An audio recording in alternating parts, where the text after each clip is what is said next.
who I was so out of control.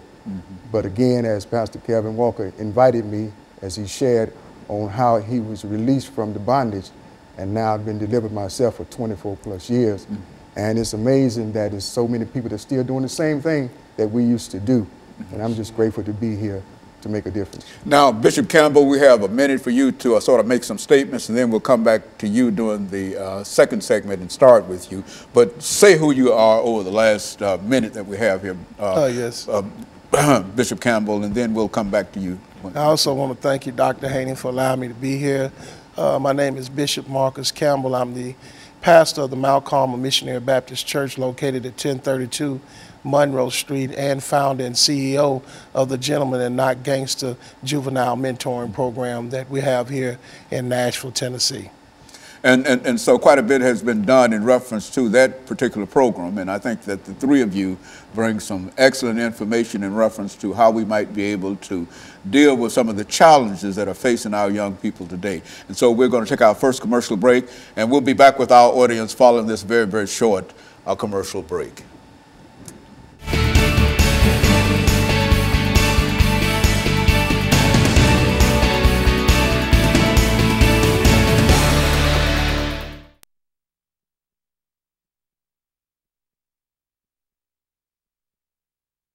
Information for the next 4 minutes, 3 or 4 minutes, you know, just lay down some information dealing with this particular issue.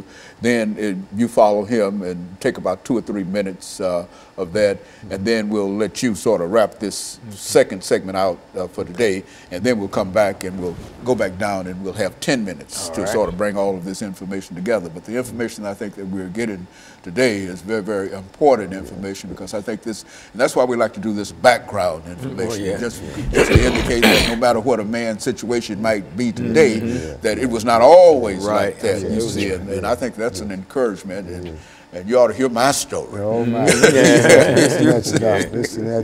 ought to hear my story. I was a military brat in a real sense, with my father overseas, and he was an Air Force person and whatever. And my family, my mother and everybody was there, and I was 18 years old in Paris, France.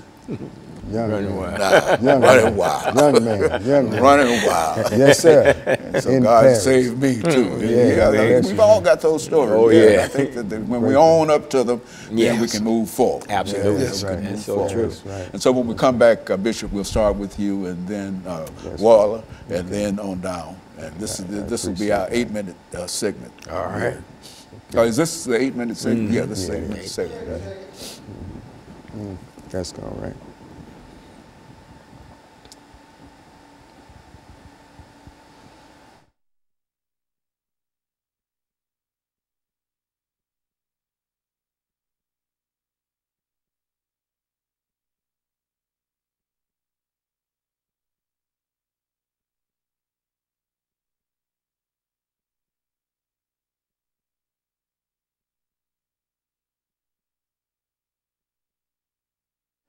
Thank you, and welcome back to the second segment of the show for today.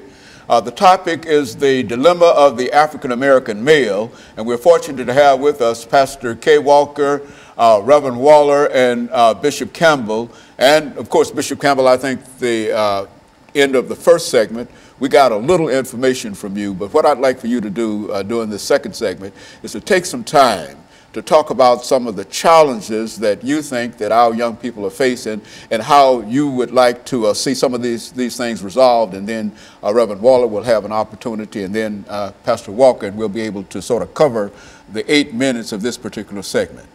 Yes, sir. Dr. Haney, dealing with the organization that we have, Gentlemen and Not Gangsters, dealing with the juveniles that do come through the program, one thing that we do notice is that we have an economic dilemma.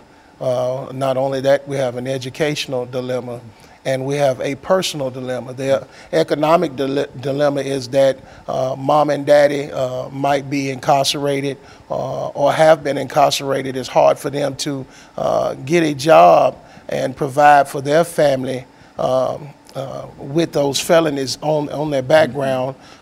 Juveniles are not able to have any employment because of their age, or they're just not jobs that's willing to give them a chance or to try them out. When we look at the economics, most in the black community, not many of them is making more than minimum wage because of the educational background of where they don't have a great education. When we look at a lot of schools in our black community, especially here in Nashville, their test scores are so much lower than schools that are outside of the demographic of where we live at in the poverty places in Nashville that we are. And the personal issue that I see is that because of the parents and what they are accustomed to, what they have been taught, what they have gone through in their lives, they're teaching their kids the same thing. So they're just prone to what they've been taught, what they see, their environment, and it's causing a dilemma with our black males because they're becoming what their environment is. And I just believe if we had a better economical system